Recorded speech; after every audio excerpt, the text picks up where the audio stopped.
Shri Krishna Chaitanya Prabhu Nityananda. Hare Krishna, welcome to our channel Bhagavad-gita. Here it is, because here it is, Bhagavad-gita as it is. Translation and commentary by His Divine Grace A.C. Bhaktivedanta Swami Prabhupada, and my name is Labanga Latika. So we are in the 6th chapter of Bhagavad-gita, Jnana Yoga, the yoga of meditation, and Arjuna has been expressing a doubt. And of course, you're all old friends and you know what I'm talking about. Bhagavad-gita is the dialogue between Arjuna. This happened 5,000 years ago. There was a big battle, and for Arjuna this was one of those crossroads in life where he realized he wasn't sure that he knew what was the best thing to do, what was the right thing to do. So he turned to Krishna, and Krishna started off Bhagavad-gita by giving the signs of the soul. Because if we don't have that, if we don't start from that knowledge, knowing the soul within the body is my eternal identity, and the nature of the soul is spiritual, and the needs of the soul are also spiritual, and how to apply that in the material world, then any conclusion or solution we come up with will maybe work in one particular situation or instance, but it will not be entirely complete, because it will not take into consideration who we really are. So that's where we started, the 2nd chapter, where Krishna gives a thorough description of the soul, of the spirit soul, of the Atma. Now we're in the 6th chapter, and we have heard about different forms or schools or applications of yoga. Yoga meaning connecting to the Supreme. We're all spirit soul, but we're tiny. The Supreme Spirit Soul is Krishna. So here Arjuna is saying, what if you start, we take up this yoga, you take up this spiritual life, and then you fail? Won't you then be, I want to read this verse again, because it's kind of one of those poetic statements that I really like. O mighty armed Krishna, does not such a man who is bewildered from the path of transcendence fall away from both spiritual and material success and perish like a riven cloud with no position in any sphere? It's so sad, it's so hopeless. And then Krishna responds. Of course he doesn't respond, because I'm reading text 39, which is the continuation of the same question. But then he will respond.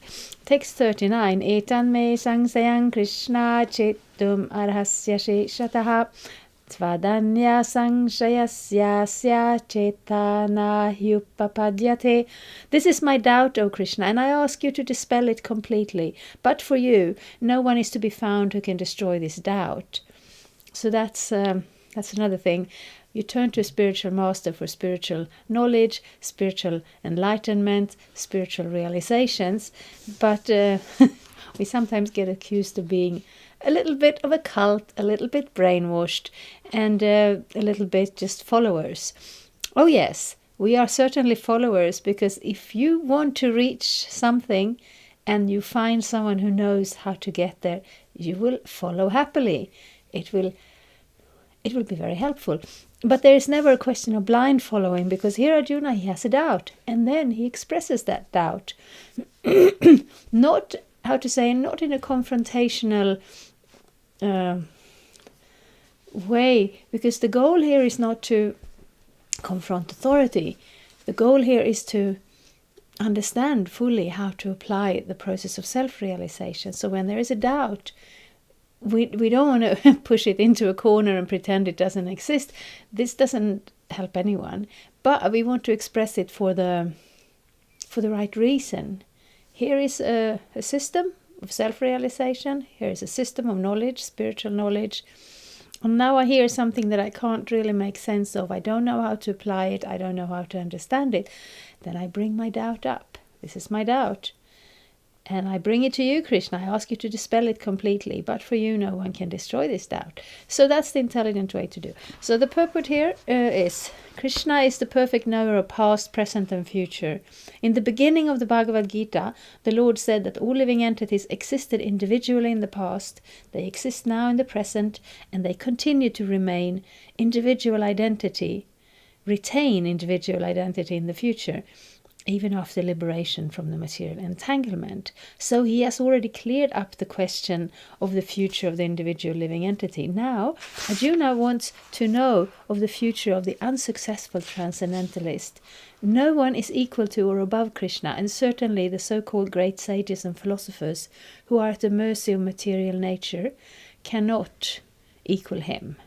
Therefore, the verdict of Krishna is the final and complete answer to all doubts, because he knows past, present and future perfectly, but no one knows him. Krishna and Krishna-conscious devotees alone can know what is what. Yes.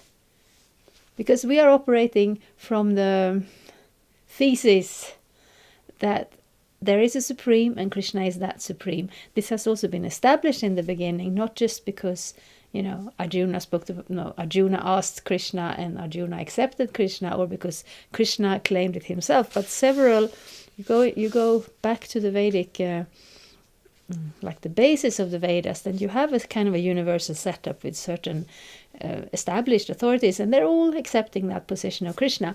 So we can take it from that angle, if we're already established in the Vedic traditions, or we can also take it from the other angle. I think there is an English saying, the proof of the pudding is the eating, which is interesting, because you can speak about that pudding as much as you like, but unless you taste it, you can't really know if it's just some kind of foam rubber with paint on top of it or something. Or even if you do know, you have seen it prepared, you've seen the ingredients, it's when you taste it, then you know. Then you know for sure. So you can also start in that end. You hear about some Krishna consciousness, you watch some people practicing Krishna consciousness, and then you start testing it out yourself, and then you take note of what happens, and then you see that what happens correlates with what the scriptures and what Krishna is telling us will happen. So that's like two ways of coming at the same thing. But if you're in this tradition, you generally start with already having the understanding that the Vedas is the basis for truth, is the real, is the actual real proof.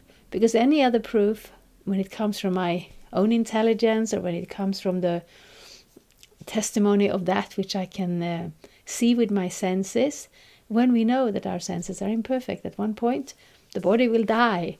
And even right now, I notice my eyesight becomes less and less dependable for small things. So I need glasses. And the glasses, of course, makes it easier to see small things. But they don't, I can't see through a wall. I heard this little story.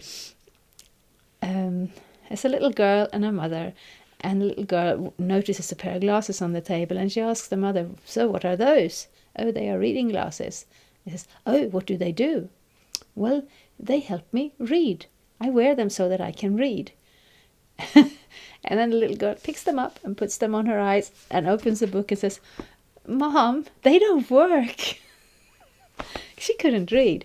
So like that, with our senses, they have some basic limitation, and even if I use glasses or a microscope or a telescope, the basic problem with me is that I can't see through a wall, I can't see spirit, I can't see the past or the future. So my senses aren't perfect. Krishna, he's perfect, so we turn to Krishna. But we don't turn to Krishna on blind faith. We are in the process as well. So text 40. Shri Bhagavan Vacha Partane Vehana Mutra Vinashas Tasya Vidyate Nahi Kalyana Krit Kaschid Durgating Tatagachati. Supreme Personality of Godhead said, "Son of Pritha, a transcendentalist engaged in auspicious activities does not meet with destruction, either in this world or in the spiritual world. One who does good, my friend, is never overcome by evil." Purport. In the Srimad Bhagavatam 1.5.17, Sri Narada Muni instructs Vyasadevs as follows: Chaktva svadharmang charanam pujang harer bhajana pakvo tapate tato yadi yatra kvavab hadram abhud amushya king ho varta apto bhajatang svadharmatha. If someone gives up all material prospects and takes complete shelter of the Supreme Personality of Godhead, there is no loss or degradation in any way. On the other hand, a non-devotee may fully engage in his occupational duties and yet not gain anything. For material prosperity, there are many activities, both scriptural and customary. A transcendentalist is supposed to give up all material activities for the sake of spiritual advancement in life, Krishna consciousness. One may argue that by Krishna consciousness one may attain a higher perfection if it is completed, but if one does not attain such a perfectional stage, then he loses both materially and spiritually. It is enjoined in the scripture that one has to suffer the reactions for not executing prescribed duties. Therefore, one who fails to discharge transcendental activities properly becomes subjected to these reactions. The Bhagavatam assures the unsuccessful transcendentalist that there need be no worries.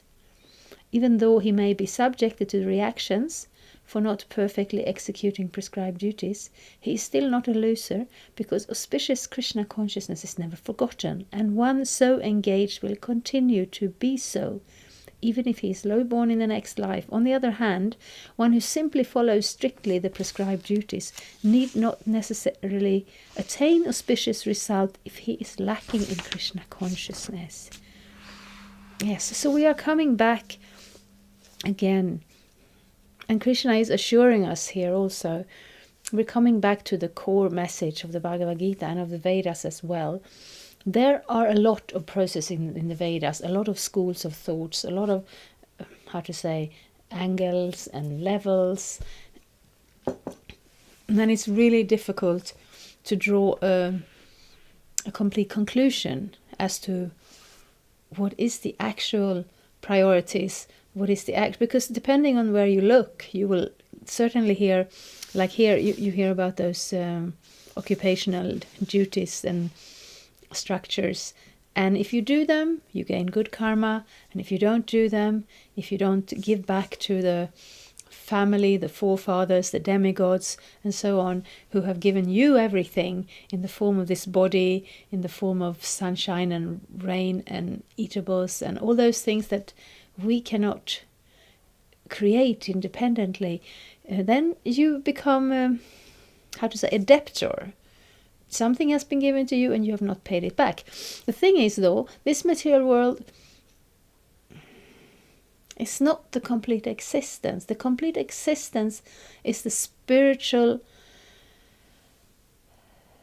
dimension of existence. In the spiritual world, Krishna is there, we have a place there, we have a personal relationship, and we actually belong there.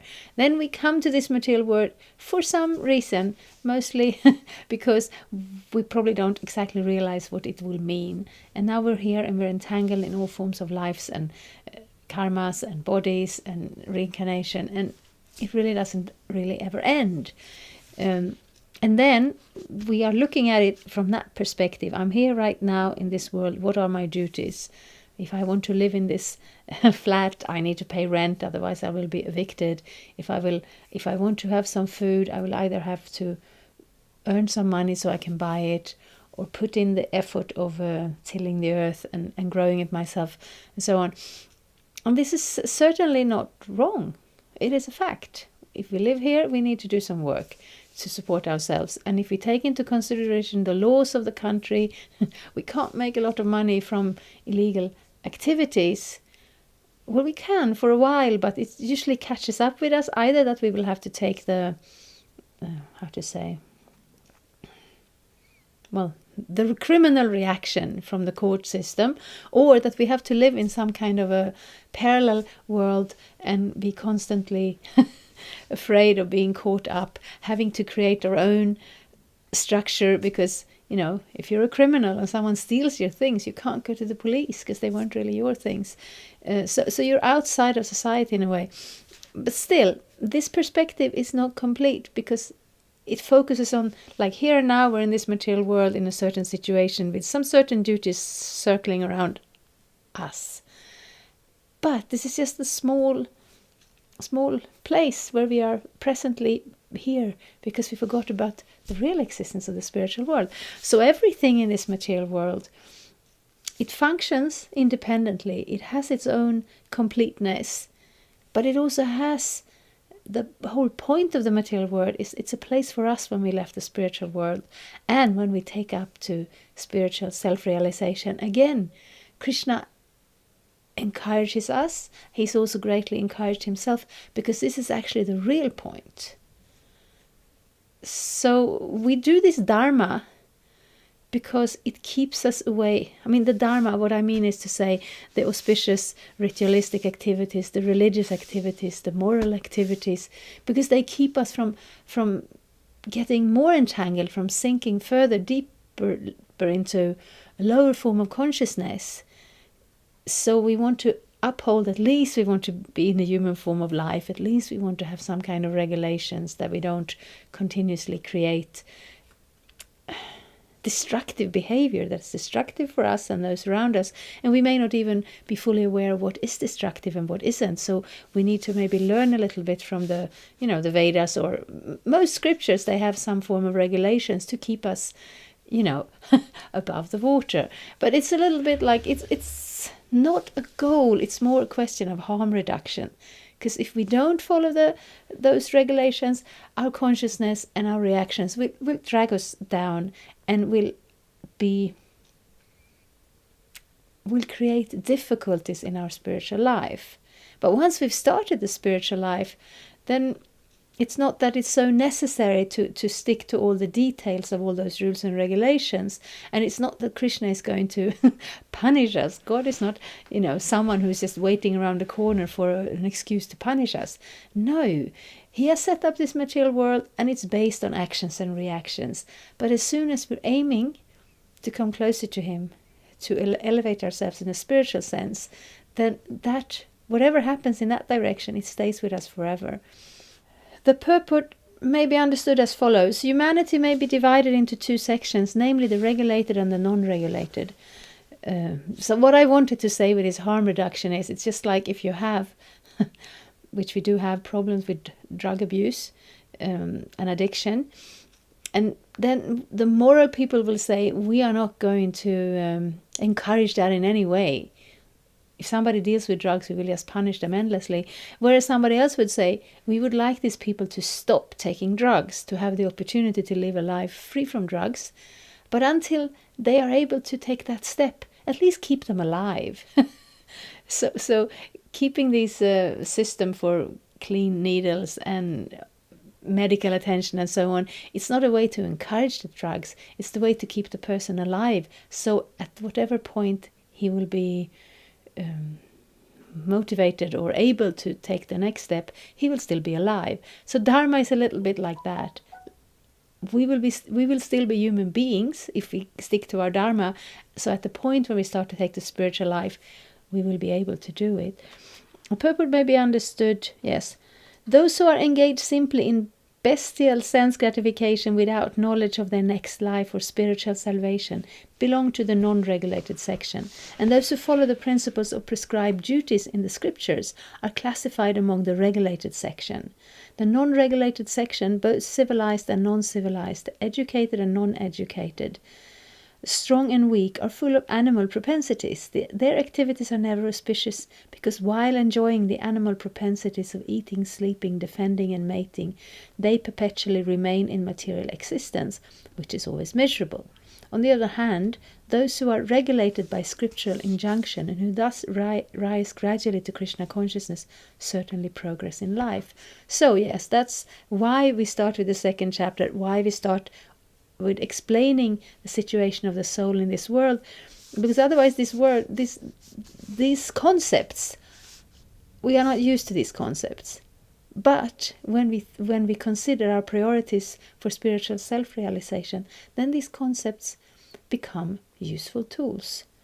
Those who are following the path of auspiciousness can be divided into three sections, namely 1, the followers of scriptural rules and regulations who are enjoying material prosperity, 2, those who are trying to find ultimate liberation from material existence, and 3, those who are devotees in Krishna consciousness.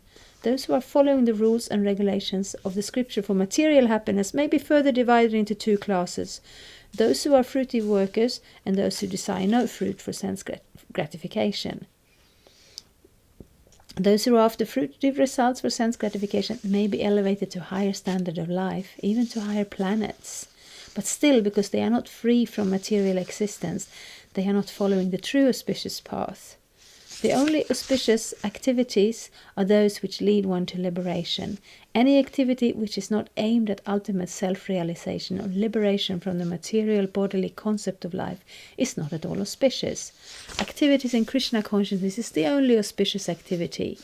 And anyone who voluntarily accepts all bodily discomfort for the sake of making progress on the path of Krishna consciousness can be called a perfect transcendentalist under severe austerity. And because the Eightfold Yoga system is directed toward the ultimate realization of Krishna consciousness, such practice is also auspicious, and no one who is trying his best in this matter need fear degradation. So that is Krishna's encouragement. He says it here, he will say it later. Mahasuchaha, when you take to this path, when you start to apply yourself in Krishna consciousness, whatever progress you make, it will be there for you eternally. And on the other hand, whatever material advancements you make on any path, like getting a job, education, or being religious and pious and gaining points for going to higher planets, these things come and go. But when you are able to aim yourself in Krishna consciousness, that can stay with you forever. And Krishna is encouraging us to do so without fear. Thank you very much. Hare Krishna. And of course, below here, some information in the box, some links, comment field also. We try to put new films every Tuesday and Friday, and I hope you will come back. Thank you, Hare Krishna. Thank you for watching. We aim for updates every Tuesday and Friday. Please come back. If you have any questions or comments, please leave them down there. We also have some links and information for you. And there is, of course, the subscribe button. Thank you. Hare Krishna. I'm a Hare Krishna, and I approve this message. Subscribe. Hare Krishna, Krishna Krishna,